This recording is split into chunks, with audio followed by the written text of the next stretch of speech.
Bismillahirrahmanirrahim. Assalamualaikum warahmatullahi wabarakatuh. Selamat berjumpa kembali dengan saya dalam rangka berbagi ilmu. Dalam hal ini kami khususkan kepada kawan-kawan guru dimanapun Anda berada, yang mana seorang guru sudah terbiasa dengan apa yang dinamakan menyusun atau membuat rencana program pembelajaran atau kita kenal RPP. Namun dalam hal ini kami ingin berbagi ilmu mengenai cara membuat tujuan pembelajaran dengan rumus A, B, C, D.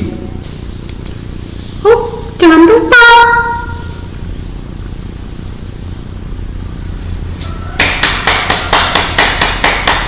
Dalam pembuatan RPP, kita tentunya sudah kenal betul dengan Surat Edaran Menteri Pendidikan dan Kebudayaan Republik Indonesia nomor 14 tahun 2019, yang mana menurut surat edaran ini kita menyusun RPP itu sangat fleksibel, sangat mudah, dan kalau zaman dulu itu banyak sekali faktor yang harus kita muat dalam RPP.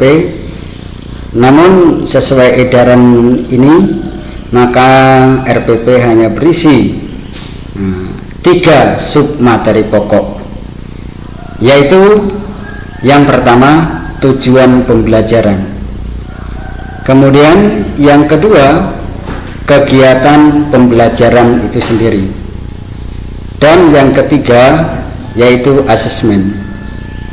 Jadi menurut surat edaran nomor 14 tahun 2019 ini, yang harus ada di dalam RPP di sini hanya ada 3. Kita ulang, yaitu tujuan pembelajaran, kegiatan pembelajaran atau langkah-langkah pembelajaran, dan yang ketiga asesmen. Namun kali ini kita fokus atau yang kita bahas yakni mengenai tujuan pembelajaran saja. Kemudian sebelum kita membahas mengenai tujuan pembelajaran, perlu kita ketahui bersama apa manfaat tujuan pembelajaran itu.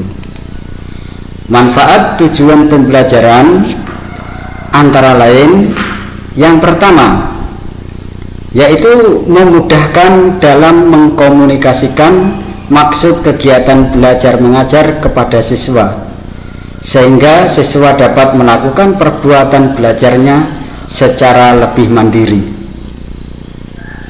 Jadi ketika membuat tujuan pembelajaran kita sampaikan ke siswa, maka siswa nanti akan tahu, oh kita ini akan mempelajari ini.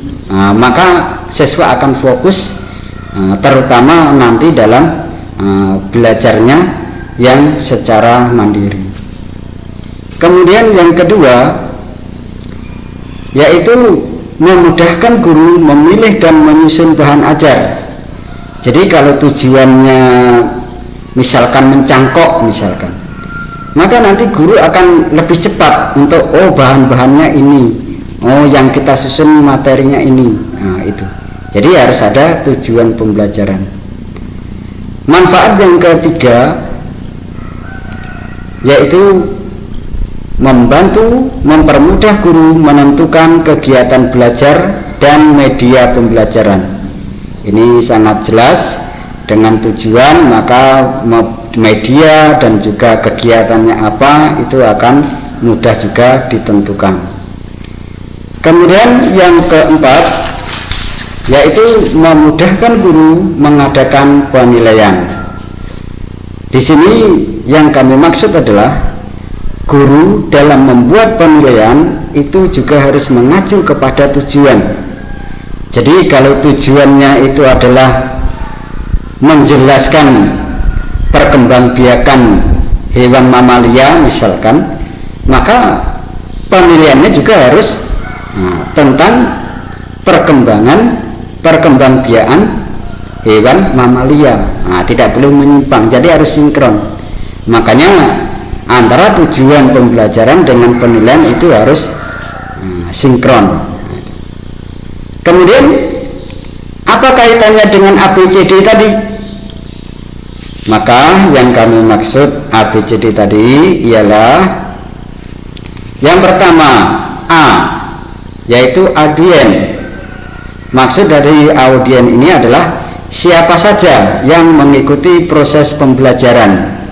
Ini harus dimuat di dalam teks atau kalimat tujuan pembelajaran. Siapa yang mengikuti proses pembelajaran, yakni adalah siswa atau peserta didik. Kemudian B, behavior, yaitu kemampuan yang akan dicapai adalah perilaku siswa yang dapat diamati selama mengikuti proses pembelajaran. Jadi dalam menentukan tujuan pembelajaran harus dicantumkan juga kemampuan yang akan dicapai itu apa. Dan di sini mengenai kemampuan yang akan dicapai ini harus bisa atau dapat diamati selama mengikuti proses pembelajaran. Yang mana rumusan perilaku ini berupa kata kerja aktif.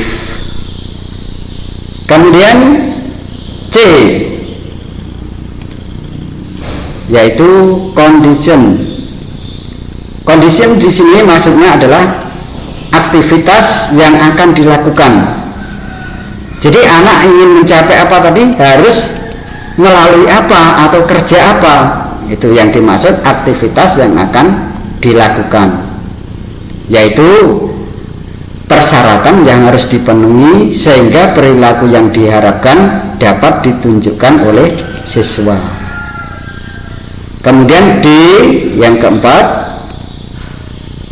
degree. Maksud dari degree adalah tingkatan atau perilaku yang diharapkan adalah tingkat keberhasilan pencapaian perilaku yang dapat berbentuk kecepatan, ketepatan, kuantitas dan atau kualitas, tetapi bukan nilai karakter. Jadi di sini apa nih tingkatan perilaku ini? Itu juga harus dimunculkan di dalam kita membuat tujuan pembelajaran. Oke, kita lanjutkan. Dari ABCD tadi maksudnya adalah sebuah tujuan pembelajaran harus memuat kriteria audien, behavior, condition, dan degree. Itu harus ada semua. Nah, di sini lebih mudahnya mari kita lihat contoh-contoh daripada tujuan pembelajaran. Contoh pertama, kita kasih contoh. Tujuan pembelajarannya berbunyi, melalui kegiatan mengamati video siklus air, peserta didik dapat menjelaskan tahapan proses terjadinya hujan secara tertulis. Nah, di sini kita ulang, melalui kegiatan mengamati video siklus air, peserta didik dapat menjelaskan tahapan proses terjadinya hujan secara tertulis. Mari kita amati ABCD-nya yang mana. Oke, yang pertama A, audien. Audiennya jelas di sini peserta didik. Nah, di sini dimuat peserta didik. Kemudian B, behavior. Apa tujuannya yang ingin dicapai? Yaitu menjelaskan tahap proses terjadinya hujan. Untuk mencapai tujuan tadi melalui kegiatan apa? Yang C, condition, yaitu melalui kegiatan mengamati video siklus air. Kemudian yang D, yaitu degree, yaitu tujuannya yang bisa keterampilan yang bisa dilihat, yaitu adalah melakukan semua ini tadi secara tertulis. Ini maksud daripada ABCD tadi. Tentunya ini akan membantu untuk kita semua, terutama para kawan-kawan guru, untuk menentukan tujuan pembelajarannya. Oke, contoh yang kedua. Misalkan tujuan pembelajarannya tertulis, melalui mengamati video, peserta didik dapat menunjukkan sikap yang sesuai dengan hakikat bangsa dan negara dengan baik dan benar. Nah, di sini kita teliti, kita amati apa ABCD-nya.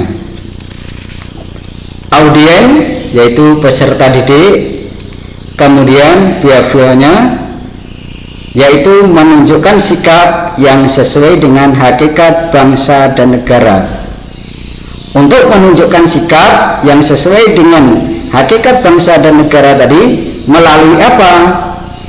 Yaitu melalui mengamati video. Kemudian keterampilan yang diinginkan yaitu dengan baik dan benar. Jadi tujuan di sini secara garis besarnya adalah menginginkan anak atau peserta didik supaya bisa menunjukkan sikap yang B melalui mengamati video. Keterampilan yang bisa dilihat yaitu dengan baik dan benar. Ini contoh tujuan pembelajaran dengan menggunakan ABCD. Mudah-mudahan Anda paham. Belum paham? Kita tambah contoh satu kali lagi. Oke, contoh selanjutnya, contoh yang ketiga.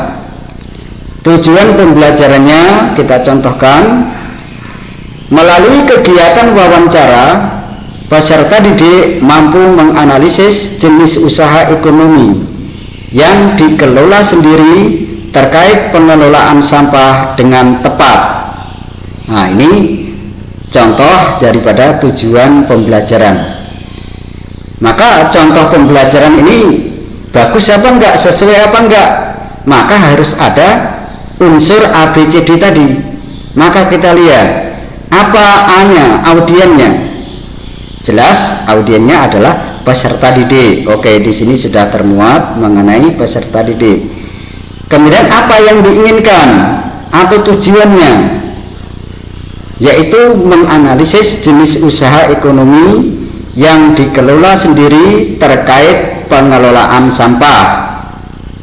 Ini yang diharapkan. Melalui apa yang diharapkan ini bisa tercapai, yaitu melalui kegiatan wawancara atau ini condition. Kemudian keterampilan yang bisa dilihat dari kegiatan ini yaitu dengan tepat. Maksudnya menganalisis tadi mengenai usaha ekonomi tadi harus dilakukan dengan tepat. Inilah contoh daripada tujuan pembelajaran. Demikian kepada kawan-kawan semuanya, mudah-mudahan sedikit yang bisa saya sampaikan ini jauh dari sempurna, dan jika ada kekilapan atau kekurangan saya mohon maaf, dan mudah-mudahan bisa bermanfaat bagi kita semua. Akhirnya kita akhiri. Sekian dan terima kasih. Wassalamualaikum warahmatullahi wabarakatuh.